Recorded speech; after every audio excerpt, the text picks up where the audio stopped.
Welcome to Almost Here, Round the Corner Future Technology podcast with Richard Jacobs. Future technologies poised to transform our lives for better or worse are the focus of this podcast. Almost here means these technologies are now here and starting to be used, or just around the corner, from Bitcoin to artificial intelligence, 3D printing, blockchain, virtual reality, and more. Hello, this is Richard Jacobs with the Future Tech and Future Tech Health podcast. My guest is Elizabeth Donley. She's the CEO of NeuroPoint DX. The website is neuro, N-E-U-R-O, point, P-O-I-N-T, DX, as in David, X-ray.com. Elizabeth, how are you doing today? I'm doing great. How are you? Good.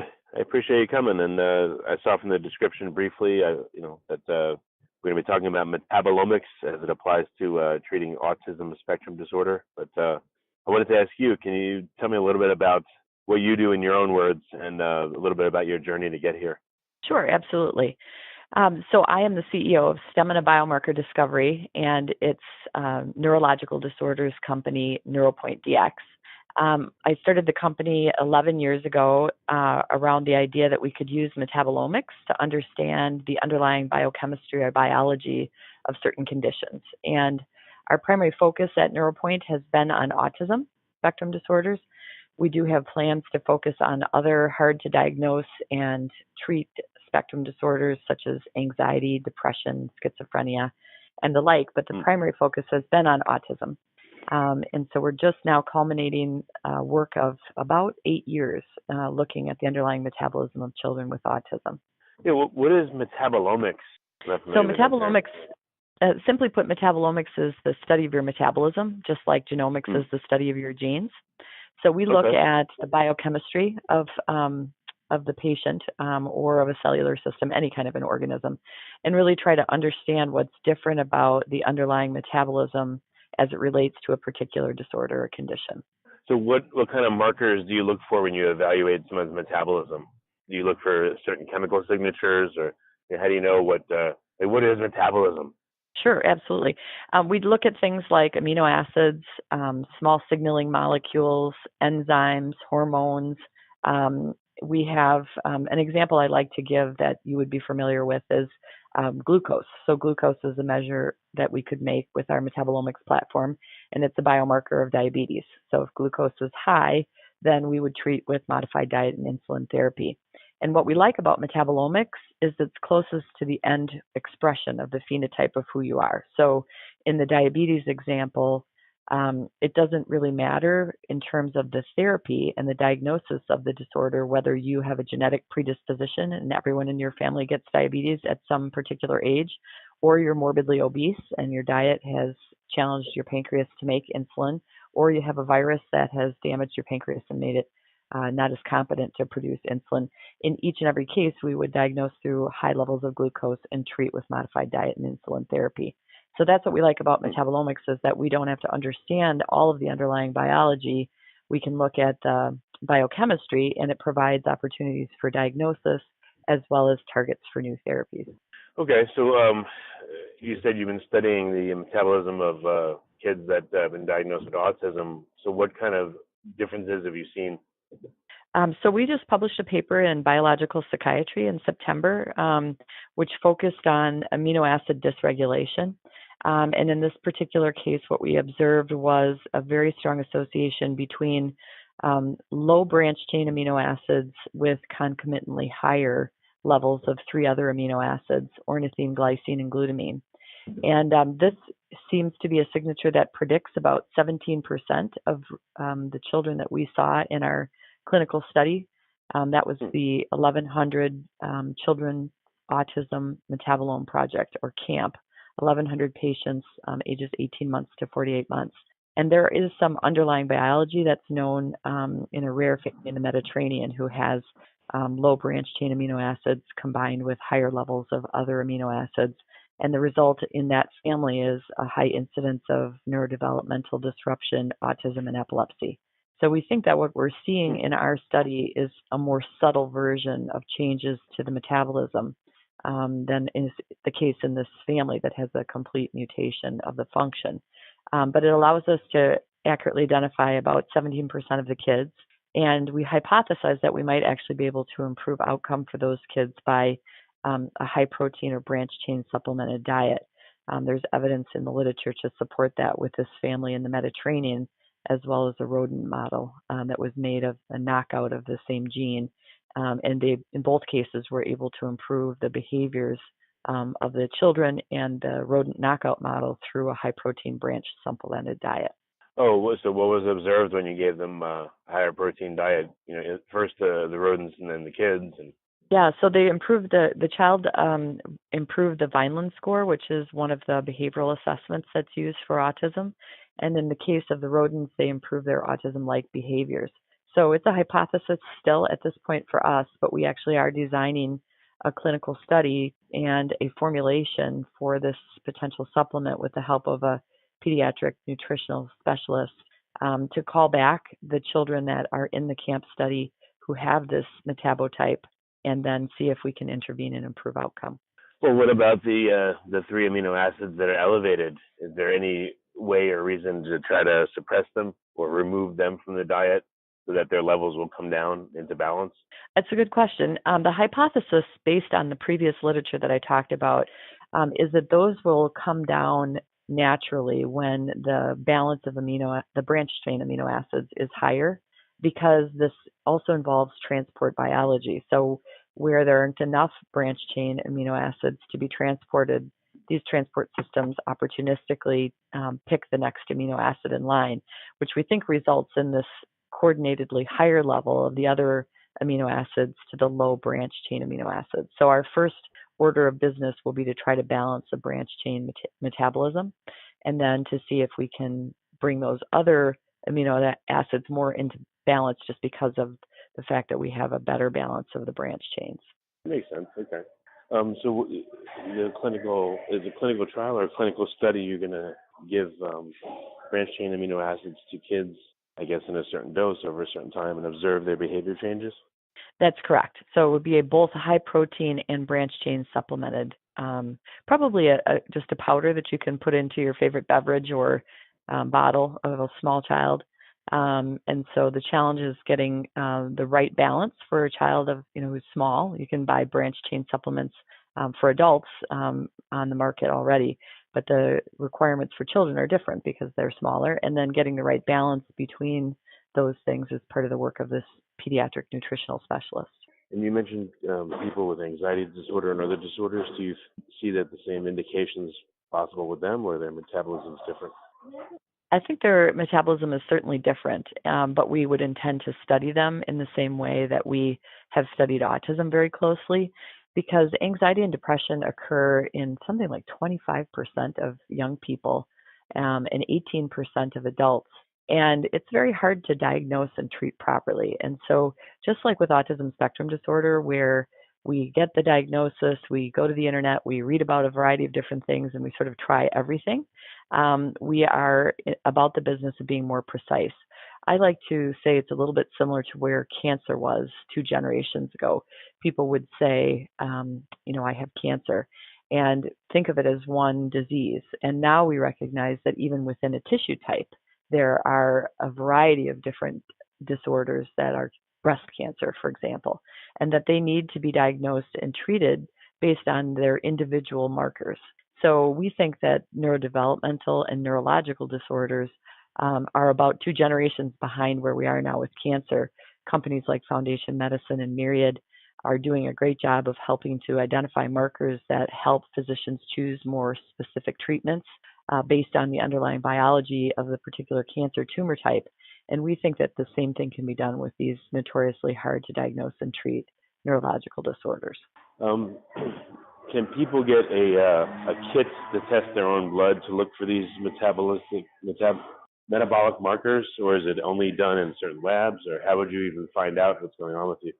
Yeah, good question. No, at this point, it couldn't be done by an individual with a kit. It needs to be done using mass spectrometry, which is a fairly sophisticated, expensive instrument. We offer that test, or will be offering that test through our laboratory here in the United States. And we also will be partnering with other labs that will be able to deliver the test. For now, it will just be patients sending us samples, and it does need to be ordered by a physician. So the physician would order the sample, collect the blood, and then send it to our lab for analysis, and then the report would go back out to the physician. And this is also important. We live in an era of sort of medical tourism, if you will. You can go to 23andMe and get a report. And in fact, I got one recently for my son who has autism. And what you get is a lot of information, but you really need the help of an expert to try to decipher what is meaningful and what is just noise as compared to another individual. So that's why it's really important to have a good clinical study. It's important to have a lab that has that specific and precise expertise, and it's very important to work with your physician to understand the results. But right now, people, if their physician recommends it, they can do a blood sample, or what kind of sample to send to you? It would be a blood sample, yes.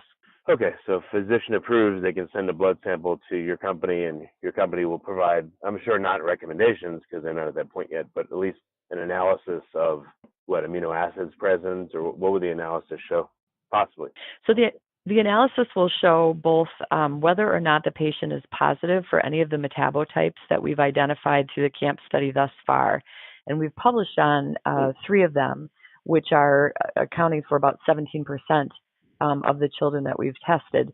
But in fact, the total amine analysis includes 13 metabotypes, and it describes about 30% of the kids that we've seen in CAMP. And so you would get a report about whether you're positive or negative for any of those metabotypes. You also will get a quantitative readout of each of the amine-containing compounds in the panel. And so you can understand whether any of your amine levels, like your amino acids, are out of balance with what's the known reference range. But it's also really important to understand that the cutoffs and thresholds that we've set through the CAMP study are only available through NeuroPoint DX. We're the only lab who's spent the time to build a clinical study of this magnitude. And that allows us to set a cutoff or threshold for where the metabotype sort of line is, if you will, with regard to the quantity of these small molecules. And that's something that requires clinical data to do. So that's the way that it will currently work. You'll get a report that will show positive or negative for each of the 13 metabotypes and a summary of what your quantitative amount is of each of the 32 amines that are in the panel. Okay. Is this also for adults or only for children? So the clinical study was children aged 18 months to 48 months. So it's recommended for children over 18 months, but probably likely still valid for children who have not yet reached the age of puberty, because the amino acid levels in children stay relatively the same from age 2 up through puberty. So if you just ordered a typical amino acid panel from one of the large diagnostic houses, the range is pretty wide and it spans that age group.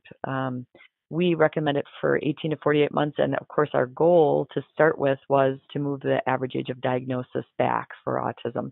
So right now, it can be accurately diagnosed through behaviors as young as 24 months. But the average age of diagnosis in the United States is 4.5 years. And part of the reason for that is that parents and physicians often play a wait and see game. When they see that a child is not developing as quickly, for example, as an older sibling, they might say, well, let's wait and see how Johnny does at the next well baby checkup. And so time is lost when valuable behavioral therapy could be intervened with, and the child would improve based just on that alone.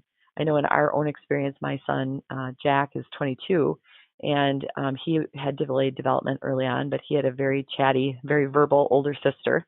And so both our physician and my husband and I thought, well, he's a boy, and of course he's going to talk a little later. And so time went by, and he was actually 7 by the time he received his diagnosis. And even when he was diagnosed, the diagnosis was pervasive developmental delay not otherwise specified, or PDD-NOS, which is a subset of autism based on behaviors.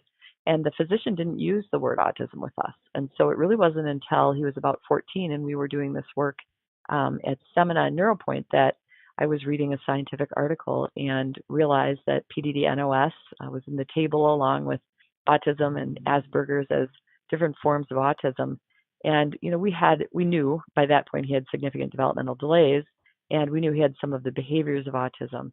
But a lot of time was wasted during, slow diagnosis and lack of information that we're really seeking to try to change, so that there is a good tool for a child as young as 18 months that is experiencing developmental delay to be assessed. So what are the 13 metabotypes? So there are a variety of ratios between amine-containing compounds and other amine-containing compounds. The ones we published on are 3 amino acids over the branch chain amino acids, but some of the other ones are not amino acids, but instead they're neurotransmitters and neuroinhibitors. And so they have a really different role and describe a different biology using the same chemical testing platform that we've created for these small molecules. So there'll be another paper coming out around some of these, and a second panel actually is undergoing validation and should be validated by the end of November. And this one is more containing purine and uremic toxins. And that one will describe another set of patients. So it looks like there's very little overlap between the first amine analysis panel and the second panel. Hopefully we'll be up over 50% then of the children that we can describe with the identified subtypes through CAMP so far. So, all right, so this is for autism diagnosis. It's also for, you said, anxiety, depression, or just anxiety, or what are the conditions? No, this is just for autism. So the anxiety and depression are future projects. We would need to recruit a similar clinical study in order to set those thresholds and do that accurately based on clinical data. Yeah, why do you think that there may be a signature there? Is it just because you found one here that you think there's so much more to know about amino acid profiles in people that they may correlate with these other conditions, or what makes you think that? So we don't actually know that they will correlate with the amine analysis that we do for autism. We would let the data tell us what's important. But what we do know is that we've been very successful in finding biochemical signatures of disorders and response to toxic substances with our metabolomics platform. And that makes me optimistic that we can look at the biochemistry of, say, a clinically recruited study of patients that have anxiety or depression or both, and create some signatures that will help us to diagnose more specifically based on their biochemistry. And of course, those also offer opportunities for new drug targets and new therapies that will specifically address the imbalance that we see. So this is really hypothesis driven, but it's, I would say, an educated guess, just given what we've been able to discern in other disorders using our platform. Is your goal to see this in children only, or adults, or what's your plan going forward? So in the case of autism, we want to continue to expand the age group that this is applicable to. So we do want to try to do an infant study, for example, and follow them through age 2 when they can be diagnosed through behaviors to confirm their diagnosis. That would be really important, especially if we see that we can change outcome by treating, for example, with this branch chain and high protein supplement in this subset of children. We would want to intervene with them as soon as we can, a little bit like PKU, which is an inborn error of metabolism that's every newborn is screened for. They have to have a modified diet starting within the first weeks of life in order to avoid becoming cognitively impaired. So we want to definitely move this diagnosis back earlier. We also want to expand later in life. So we want to understand if children or young adults can benefit from these supplements. We know with our son that we tried modified diets, dietary supplements, vitamins, attention deficit medicine. And what we found was that a modified diet, a paleo solution-like diet, actually did help with acuity and attention. And we thought it was what we removed, the gluten, casein, artificial ingredients. We instead had grass-fed animals and wild-caught fish and organic fruits and vegetables. And it was probably what we had left, which was a lot of protein.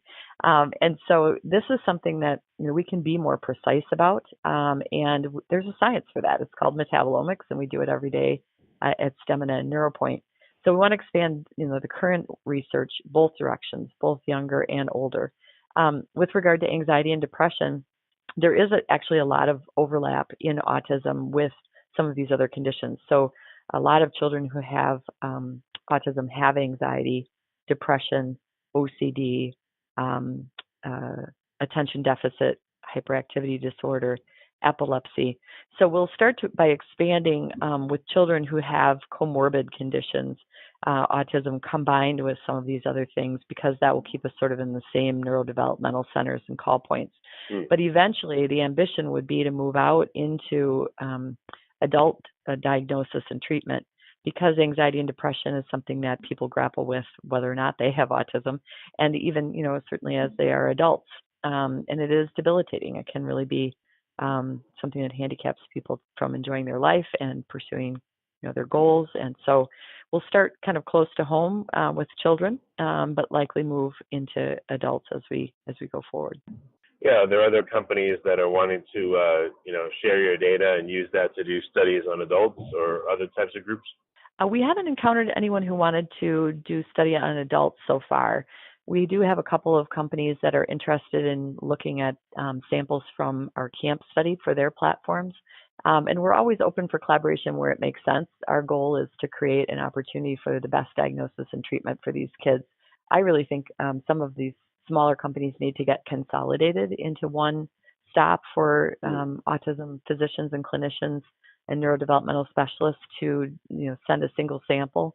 It doesn't make sense for all of us to recruit an $8 million 4-year 1,100 patient study and build a sales team and so on. So those are the kinds of conversations we like to have, because I think in an environment of scarce resources, it just drives up costs if we can't collaborate and try to find a way to leverage this for the benefit of children and families. And this is great that you're finding essentially a dietary intervention, a tailored one. I don't know, if you just threw a percentage at it, I know it's not a panacea, it doesn't cure everything, but how much does this help a child with autism or Asperger's, et cetera? Is it a little, can you classify it as a little bit, a lot? What can you say about it? Well, it would be hard to quantify since we haven't yet delivered the test. But what we do know from looking at the literature is, for example, behavioral therapy done earlier can make an enormous difference in the outcome for a child. So a high-functioning child who's able to get behavioral therapy very young might even go to school without an individual education plan or IEP. And even children who are more challenged by symptoms of autism can improve their verbal skills, their self-control, their behaviors in a way that allows them to participate more fully in the educational process and in life in general. So our goal is first and foremost earlier diagnosis and intervention with behavioral therapy. Now, coming to these more precise interventions, we don't know yet how significant a difference it can make in the outcome for the child. That's the subject of a next study. But we do know that when we look at the literature, there is significant improvement, enough that it's recordable in the behavioral testing of these kids and the testing of the rodents that were created to sort of mimic that disorder. And so we can be hopeful that that can make a big difference. I think anecdotally, we know that modified diet and supplements work for some children. What we're missing right now is the precision. It's sort of a spaghetti against the wall approach, if you will, or just try everything. And that's a very imprecise way to proceed. And in fact, probably makes it difficult for people to stay with it. So I know when we cleaned out our cupboards and got rid of gluten, casein, artificial ingredients, and had to fill the freezer with, grass-fed animals and organic vegetables, it was an expensive undertaking, and it was hard to stick with, and also hard to monitor as your child goes off to live on their own or to go to college.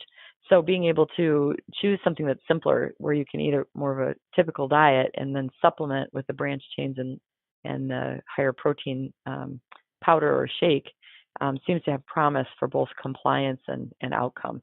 But we've got work to do, to prove up those hypotheses. Yeah, that's great. It's good you're doing this. So what's ahead on the roadmap, just to clarify, for the next year or so? So we hope to launch our first panel as a commercial test before the end of the year. So we're working diligently to try to get that accomplished. We have received our CLIA lab certification here at our labs, and so we are able to take samples from 45 states currently. So once the test rolls out, it will be available in an early access program through key sites at a number of locations in the country. We're out raising money to try to support further commercialization of the test. So we'll be rolling it out to more sites and more states over the course of 2019. We're, as I said, validating the second panel. That should be finished by the end of the year, and another publication will be in the works hopefully that panel will be available on the market in the early part of 2019.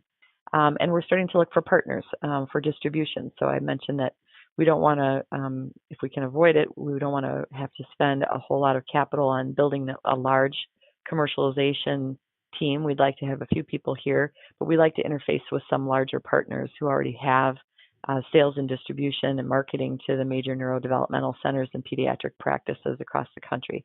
So we're working on that. And then lastly, we're starting to look at foreign markets. So partnering with diagnostic companies in places like South America, the Middle East, where the incidence of autism, rather than being 1.7% as it is here, is about 6%, and in Europe and Asia.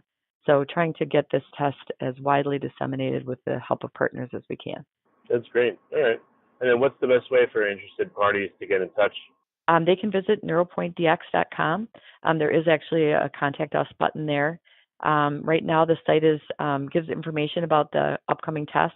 When it goes live, there will be an actual tab for parents, another tab for clinicians and physicians, a way to order for the test and pay for it on the website. It can be paid for using your Flex Spending account, so that's convenient and good for parents and families. So visiting the website and sending us a note at info@neuropointdx.com is probably the best way to reach us. Oh, that's great, Elizabeth. Thanks for coming on the podcast, and I really appreciate the work you're doing. All right. Thanks so much. I appreciate the call. You have been listening to Almost Here, Around the Corner Future Technology podcast with Richard Jacobs. Subscribe to this podcast, post a review to discover more future technologies that are poised to transform our lives for better or worse, such as Bitcoin, artificial intelligence, 3D printing, blockchain, virtual reality, and more.